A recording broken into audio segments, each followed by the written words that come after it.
Next on the program is something that I am very excited about as I have experienced it firsthand. So it's a thing called improv. So guys, why is improv so impactful on a person stuttering? Thanks, Tom. Yeah. Listen, I think I mean, improv here is just such a powerful tool because when we look at the heart of like what are we actually doing in improv is really just really leaning into a lot of different communication tools. Really, improv is all about taking on different characters and reacting with emotions and making choices and ideas and listening. And so, yeah, I think just, when you have that kind of framework, you start to think about like, what does communication really mean? And you see like there's nothing about it about like blocks, stuttering, repetitions, and all of those things we tend to think about here. So with that, yeah, I just wanted to let everyone know, yeah, my name is KUNAL MAHAJAN. I live in New York City. I've been doing improv since 2018, and perform over at Magnet Theater in New York City, which we have a quarterly show, and also I rolled out a improv program at my company that's been running for 2 years now as well, and then also and Alex, do you want to introduce yourself? Yeah, of course. Hey everyone, my name is Alex. I have been doing improv for about 1.5 years now. I got first introduced to improv through KUNAL, and I actually work with KUNAL at the same location as him in New York City. Thanks, Alex. We just wanted to talk to you just a little bit, more about some of the improv initiatives we've been doing for various disability groups actually. So we just launched a show at Magnet Theater in February where we had our debut, which we sold out the first show actually. It's called Unique, a show about disabilities. And so what we do is we have three monologists, so three people with disabilities share a real life story, something about their life that is under 5 minutes. And so they come from different disability nonprofits here. And so and then what we do is based upon we pull different ideas that we've heard from their monologue to then improvise scenes off of it. And so it's such a powerful tool because one, these people with disabilities, actually the first one, we had 2 people who stutter. I give the monologues. We give them a platform to share a story about them and their stutter or disability, their journey, which is they find just very powerful. Doing it on a stage there in front of like 60 people in the public there. But then also, this cast that I put together, it is myself with 3 other people with disabilities, so Alex, and then 2 others as well. And again, just really the theme here is just trying to highlight people with different kinds of disabilities on stage as improvisers, but also raise the awareness of like people with disability stories as well in these nonprofits here. And so I think just what we've seen is that, so like at our debut show, we had a lot of different people from the stuttering community come, from Best Buddies International, so people for intellectual disabilities, people from the Hearing Loss Association of America. Like, I think what we found is they just enjoyed it so much because of, I think, one, just like the relatability, right? We like, as we know, we often don't see our own kind on stage or in the media, right? And then of course these stories, right? I think all of these stories can be pretty are pretty similar to what many of us have experienced here. And so yeah, like and just through that, actually we've got invited now to do these improv like kind of sessions with different like with different disability groups as well. So we actually just performed at the Real Abilities comedy night during the Real Abilities Film Festival last week over at Gotham Comedy Center in New York City. We are we were going to do a improv workshop for Best Buddies International as well. I know we have my speech coming here later today. We've been doing like a quarterly workshop for them. And yeah, like actually, and at our company as well, we have 15 employees go through this improv cohort every quarter, and then do a performance at the end. And so we're inviting a different disability group for every performance as well, to really just teach them about improv and how like this can be so beneficial for the community here. So that is just a little kind of background of what we are trying to do here. And I think just as I think about, the overall kind of mission here, is that what I have found from my personal experience and from working with people in the stuttering community with this, and people with different kinds of disabilities, I realized that one is like there's a lot of the concerns that we have are so universal. Like when we talk about fears of judgment, you put anyone up on stage, they're worried about being judged. They're worried about, oh, what do I say? How are people going to react? People are looking at me. Oh, I'm not funny, right? So this is a very common thing, and the reason why this improv is such a great training tool is because like they teach you a lot about truth and comedy, right? And so what we find is like if you just speak from the heart and be truthful, that is all that you need to do. Like you just need to listen to what your scene partner is saying and just react with like how you're feeling.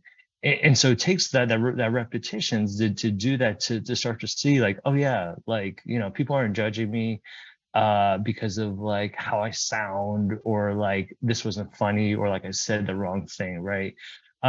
So like there's that fear of judgment aspect. The second is like, being courageous. Like, you have to, in improv, you have to make a choice, right? Like you have to make a choice of like, what is your emotion? Like, are you sad? Are you happy? Like, who are you? What are you doing? Like, what is this relationship you have, right? And I think just being bold is something that is scary for anyone, right?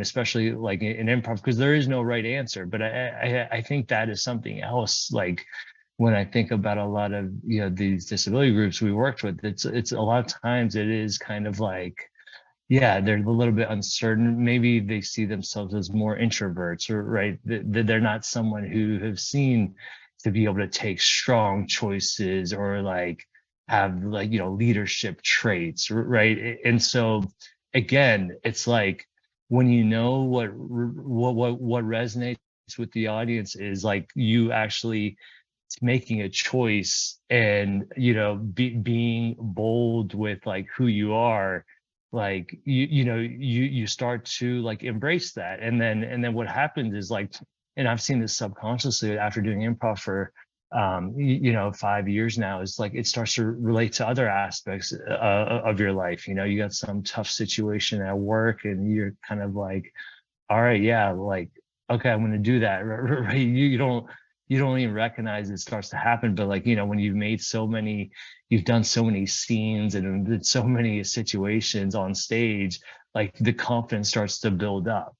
And then finally too, it's like, I would say this idea of like, I know some of us have done like mindfulness before, but I think it's like this, this improv training really, really focuses on helping you become more mindful.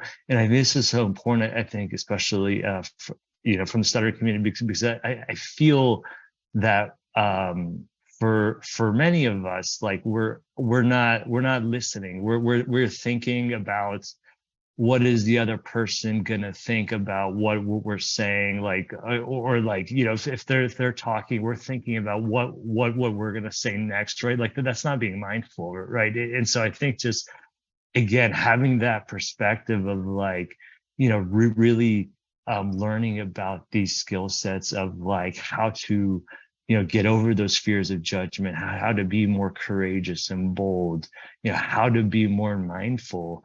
It like you start to get out of this circle in our head of like all of these things that I myself too, like you used to always think about, oh, my repetitions, I got blocks here, so and so is going to make this face here because I'm not being fluent, right? It's just like it's crazy to me now to think about like that was the barometer of success. Now that I've just seen like so much that is involved when we think about communication of like what are people actually seeing, right?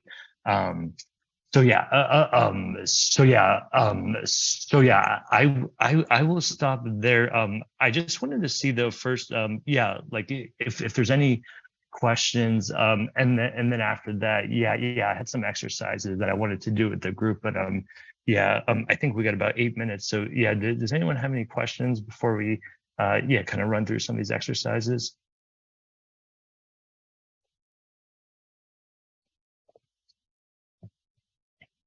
Questions?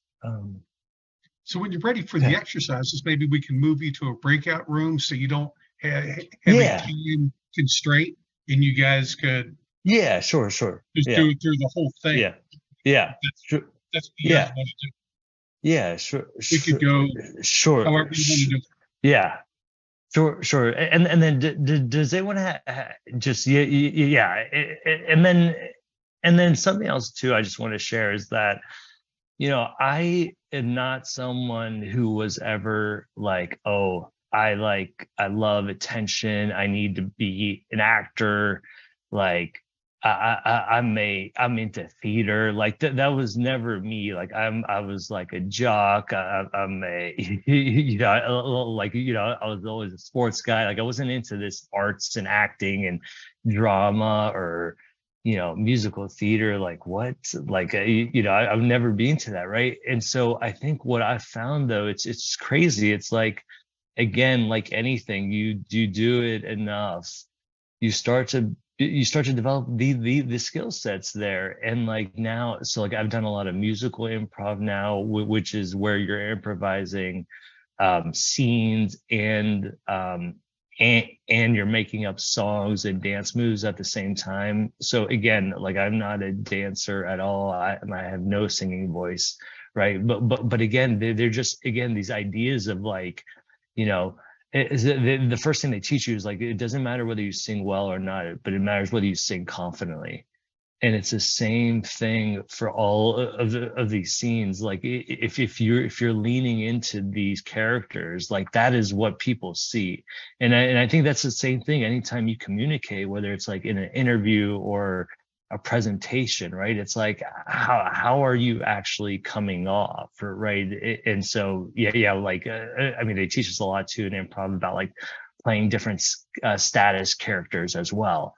So again, like you know, if we're playing low status characters, you know, where we're, you know, biting our nails and looking down and talking really quiet, right? Like the scene partner is gonna, you know, you're gonna take a cue with that, right? That spells like a very nervous person, right? But if you are like standing up straight and talking loud, it's just like it comes off as a different status, as different status characters. So again, I think that's why when I think about these improv, like how it really shows up in a lot of real life situations. And so I can tell you, just even the program we worked out at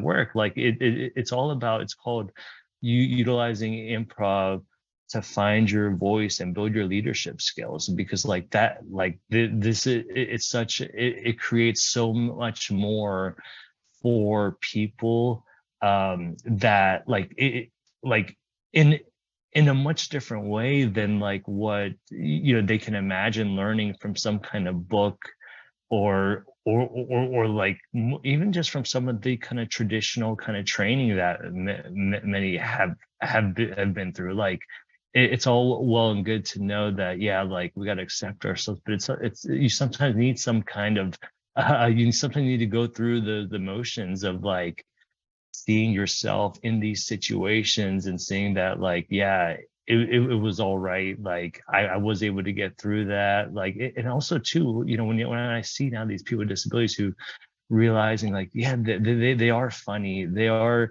they do have a lot of character, and people do enjoy watching them, and they have courage, right? Like a lot of the people who I've seen kind of come through these improv programs, like didn't think they ever had those things in them. Like I think like sometimes like we think, okay, we're either an introvert or we're an extrovert, but like so much like if improv is all about like, you know, these skills can be built, right? It's like there's no rocket science here, but like there is like a bit of a formula here in terms of like learning what, you know, these strategies are and actually embracing them. And it's hard to do unless you like actually, you know, take a class or go see a show. And like, and I think that's why we've like created this unique show about disabilities, to try to show people in the community that like, hey, like we see you, we know you guys are out there. We know like Hollywood and the media doesn't really show people like you on stage. So like, hey, like we're, you know, here we are, and we're trying to directly call you guys out here to come to the theater here. Like we've cast Improvised with Disabilities. We're bringing in monologists from different kinds of disabilities nonprofits who are gonna be vulnerable with their stories, so that, you know, hopefully you'll feel like this is a community for you as well here.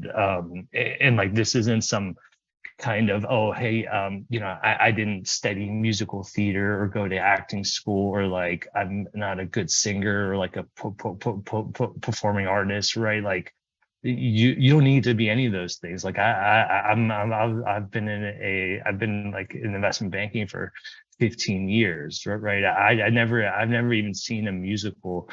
I mean, I'd done like musical improv for like a year and a half, and like I'd never even seen a musical before, right? So I have no understanding of music structure or like, you know, rhythm or tones, but it's like these things can all be learned here. And just like I think like confidence can be learned, like getting over fears of judgment like can be learned, you know, being mindful and like really listening. These things all can be learned. And like I think though too is like and like I see this now being around people in this community too. Like some people get it much quicker, you know, and that's hard to take in sometimes, but that's just reality. Like some people get over fears of judgment quicker, right? Like some of these people have been on stage earlier in their life, you know, and like that's okay though, right? Like I think it takes time for different kinds of people, but yeah, like there really is a path here. So what I would say is, yeah, I know I'm coming close to my time, so yeah, just what I would say is if you can, take an improv class wherever you are. They have them virtually, they have them in person. And then it is the most supportive environment I've ever seen, because it's an artificial reality that you're in an improv. So no matter what you sound like or what you look like people will accept you, because it's all is about establishing a relationship and forming something together here.